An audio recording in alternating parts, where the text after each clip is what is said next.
ফিরে এলাম বিরতির পর। আপনারা দেখছেন বিহারের রায়, আপনাদের সঙ্গে রয়েছি আমি অঙ্কুর। বিহারের বিধানসভা নির্বাচনের যে রায় এখনো পর্যন্ত আপনারা দেখতে পাচ্ছেন কলকাতা টিভির পর্দায়, সেখানে এনডিএ 200 পার করে গিয়েছে, 201 এখনো পর্যন্ত দেখতে পাওয়া যাচ্ছে। মহাগঠবন্ধন 36টি আসনে মাত্র এগিয়ে রয়েছে।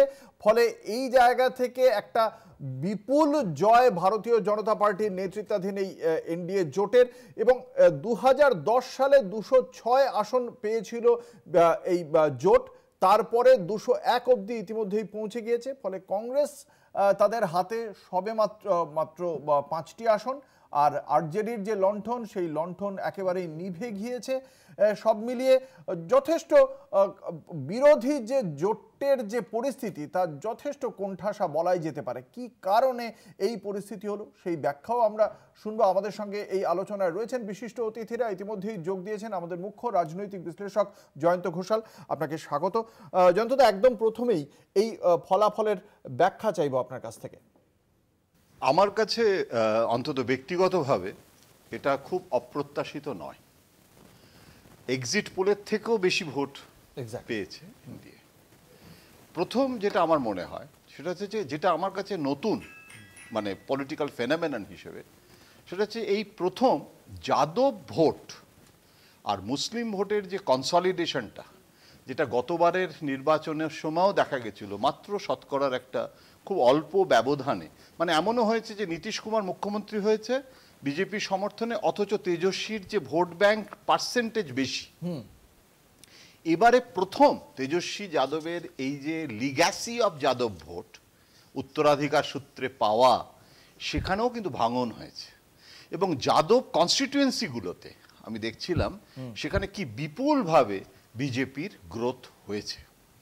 এটা একটা নতুন ফেনোমেনন, প্রথম ধাক্কা খেল।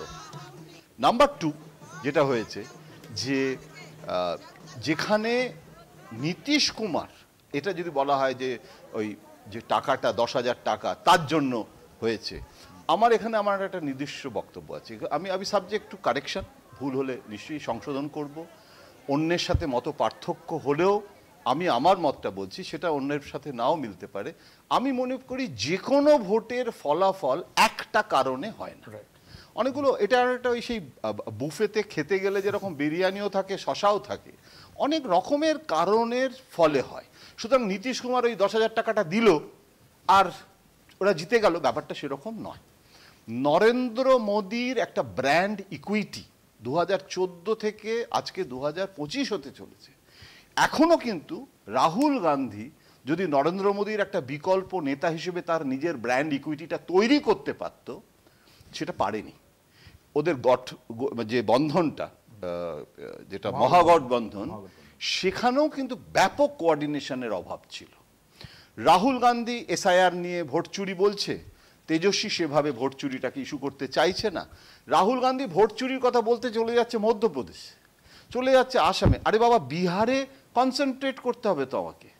এখন আমার যদি মনে হয় যে আমি ভোটে জিততে পারবো না, ফিডব্যাক পাচ্ছি, সুতরাং আমি সেই পরিশ্রমটা করব না। নরেন্দ্র মোদী কিন্তু পশ্চিমবঙ্গেও মানে বোধহয় 4 মাসে 6 বার চলে আসে। রাহুল গান্ধী কিন্তু তাকে দেখা যায় না। বিহারের এই যে ভোট প্রচার হলো, সে বিদেশেও চলে গেছিল। যেদিনকে ইলেকশন কমিশন প্রেস কনফারেন্স করেছিল প্রথম এসআইআর নিয়ে, সেদিন তিনি ছিলেন না।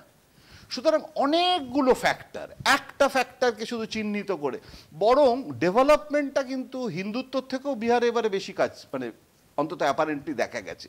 বিজেপি কিন্তু স্ট্র্যাটেজিক্যালি খুব বেশি একটা জয় শ্রীরাম যে রাজনীতিটা, সেটাকে ট্যাকটিক্যালি ওটাকে কিছুটাকে পেছনে রেখে সামনে নিয়ে এসেছে কিন্তু যে এই সমস্ত জিনিসগুলো। এখন বাস্তবে এটা কতটা হবে না হবে, মানুষ যদি সেটা গ্রহণ করে, এখানে শুধু ভোট চুরি করেছে সেই কারণে ওরা জিতেছে, এটা বলাটা বোধহয় একটু বেশি হয়ে যায়, বাড়াবাড়ি হয়ে যায়। এবং বিহারে যাদব, যেটা আমি বললাম যে আরেকটা জিনিস যেটা অনেকে ভেবেছিল যে পিকে একটা থার্ড ফোর্স হিসেবে ইমার্জ করবে, উচ্চবর্ণের পিকে নিজে ব্রাহ্মণ, সুতরাং উচ্চবর্ণের ভোট কাটবে, এবং ও খুব বড় পোলস্টার, নিজের স্ট্র্যাটেজিটা বোঝে, ও নিজে ভোটে দাঁড়ায়নি। তার মানে অন্তত এইটুকু ফিডব্যাক ওর কাছে ছিল যে নির্বাচনে দাঁড়ালে জিততে নাও পারে।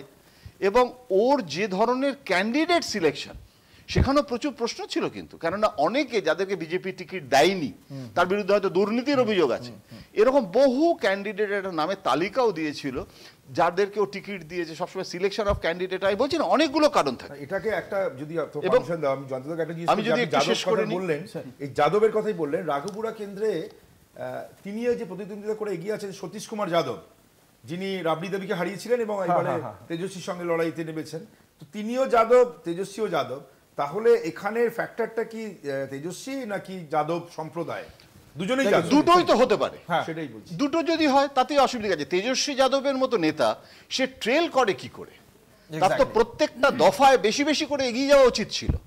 তেজস্বী যাদব, যাদব ভোট, মানে আমি মনে করি যেরকম বহুজন সমাজ পার্টিতে মায়াবতী তাজ করিডোরে চুরি অভিযোগ, আমি লখনৌতে গেছি, বলছে যে ও দলিত এম্পাওয়ারমেন্ট, দলিতের চুরি করাটা চুরি নয়, তার কারণ সে সারা মানে যুগ যুগ ধরে বঞ্চিত হয়েছে, এখন সে চুরি করে এটাতে মানে ডক্টর আশিস নন্দী পর্যন্ত অ্যানালিসিস করতে শুরু করতে পারে।